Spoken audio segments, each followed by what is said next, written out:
For years, early Minecraft players believed their blocky world extended infinitely in every direction without end. The game code promised a boundless sandbox where exploration could theoretically continue forever. Yet hidden deep within the math of the terrain generator, a monstrous reality awaited at the absolute margins of the map. This distorted boundary zone eventually became known to the community as the legendary Farlands. In the earliest public builds, players rarely wandered more than a few thousand blocks from their original spawn point. Rumors began circulating on early internet forums about what happened if someone traveled for months in a straight line. Some players claimed the world would simply stop, while others whispered about terrifying computational glitches. The creator of the game, Notch, acknowledged that the world generation would eventually break down far away. He explained that the math governing the noise algorithms would lose precision at extreme distances. This theoretical boundary sat at a staggering 12,550,821 meters from spawn. For a normal player on foot, reaching this destination seemed practically impossible due to the sheer time required. Enter Kurt J. Mack, a quiet web designer who decided to test the limits of this digital myth. In March of 2011, he packed a basic inventory and began walking due west in beta version 1.3. He chose not to use cheats, mods, or teleportation commands, committing fully to a legitimate journey. Along the way, he adopted a digital wolf companion whom the growing audience affectionately named Wolfie. Kurt recorded his travels as a series called Farlands or Bust, raising money for charity. What started as a quirky gaming experiment quickly transformed into a monumental multi-year endurance test.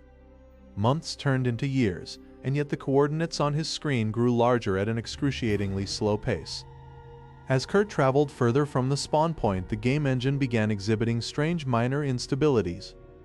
The block boundaries started to jitter, shaking gently as if the world itself was losing its grip on logic. Millions of viewers tuned in to watch this slow-motion descent into the absolute unknown. The journey became a digital odyssey, representing humanity's innate desire to explore beyond the edge of the map.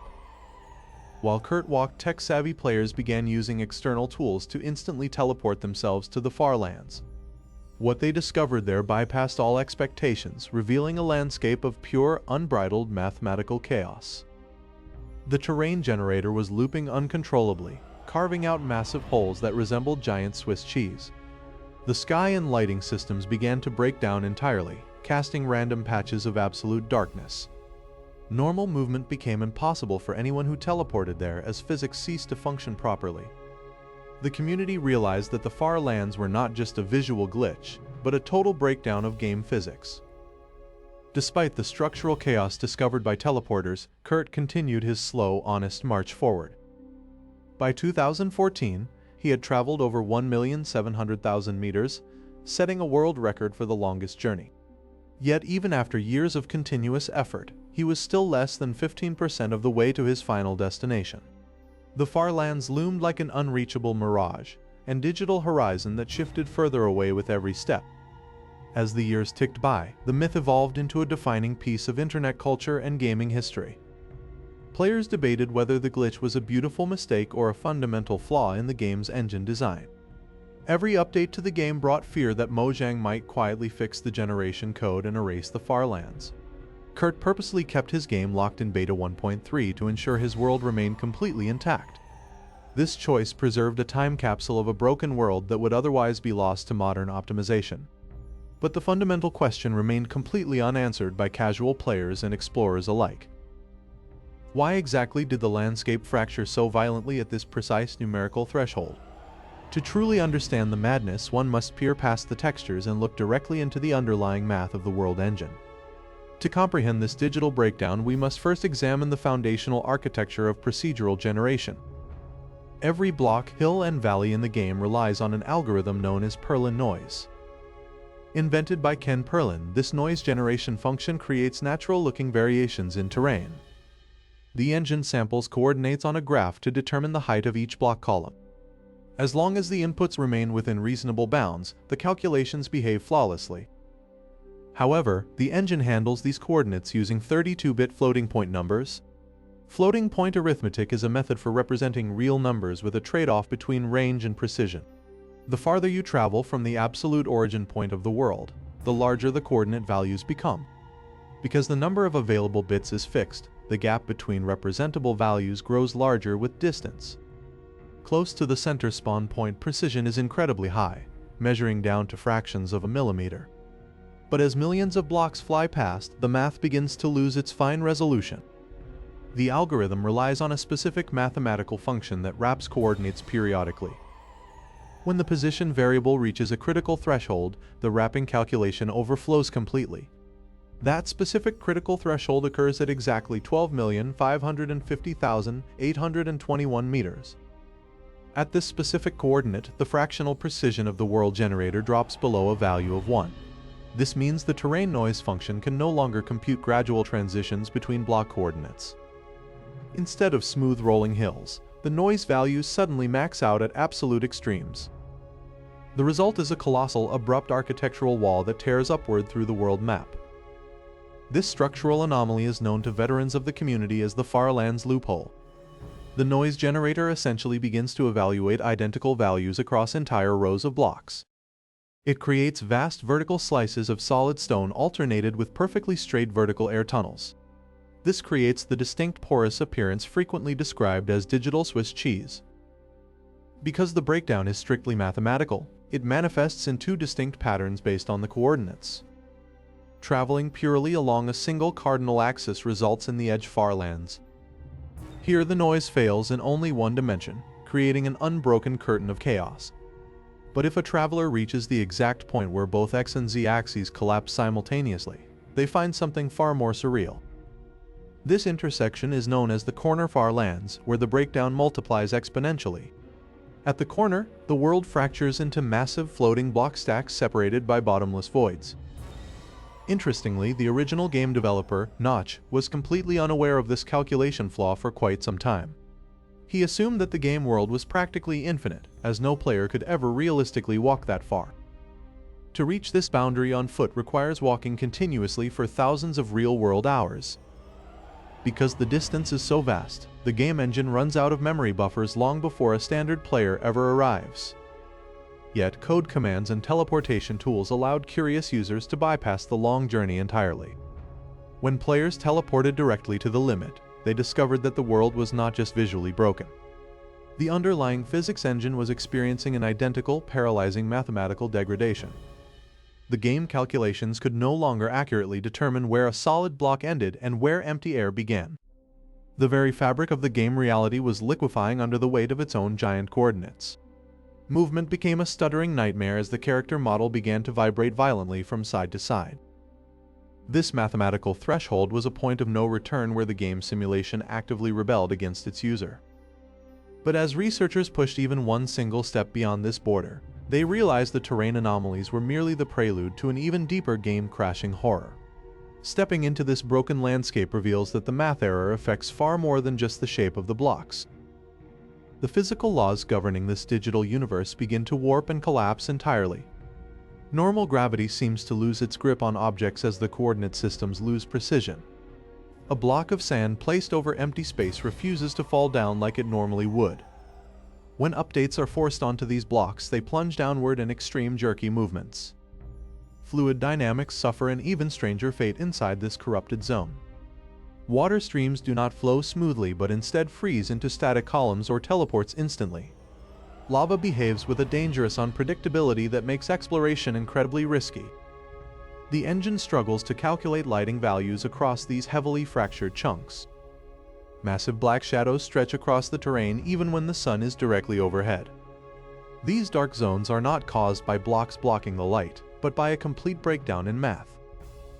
Monsters spawn constantly within these artificial shadows, ignoring the actual time of day. Creepers and zombies wander through the distorted pathways, twitching erratically due to pathfinding errors. Passive animals like sheep and cows offer an even more unsettling sight. Their blocky bodies shake violently as the game engine struggles to pinpoint their exact location. This jittering is the direct visual result of floating point rounding errors on entity coordinates. The farther you travel, the more violent this continuous shaking becomes for every living thing. Eventually, the player character itself begins to succumb to these precise physical anomalies. Maintaining a straight line becomes nearly impossible as the controls grow unresponsive and sluggish. Walking over normal blocks feels like navigating a dense, friction-heavy swamp. Collision boxes start to shift away from the actual visual positions of the blocks. You can fall directly through solid ground into the pitch-black void below without warning. Items dropped onto the floor simply slip through the map and disappear forever. This makes inventory management and basic survival a terrifying game of chance. The rendering engine also begins to show severe signs of computational strain. Textures on adjacent blocks overlap and flicker in a glitchy phenomenon known as Z-fighting. The world becomes a strobing mosaic of shifting pixel patterns that hurts the eyes. Frame rates plunge dramatically as the CPU loops endlessly through broken math calculations. The game freezes for seconds at a time with every single step forward. Sound effects start to distort, playing with a strange metallic echo or lagging behind actions completely. Breaking a block results in a deafening explosion of delayed audio clips all at once. This hostile environment tests the absolute limits of player patience and hardware capacity. Yet intrepid explorers like Kurt J. Mack refuse to let these game-breaking barriers halt their progress. They documented every bizarre occurrence, turning these errors into a catalog of glitch science. They discovered that even the weather mechanics were broken in this distant boundary. Snow fell in perfectly straight diagonal patterns that completely ignored the wind settings. The world was unraveling on every conceivable level, proving it was never meant to be seen by human eyes. It stood as a monument to the unintended consequences of simple, elegant coding formulas.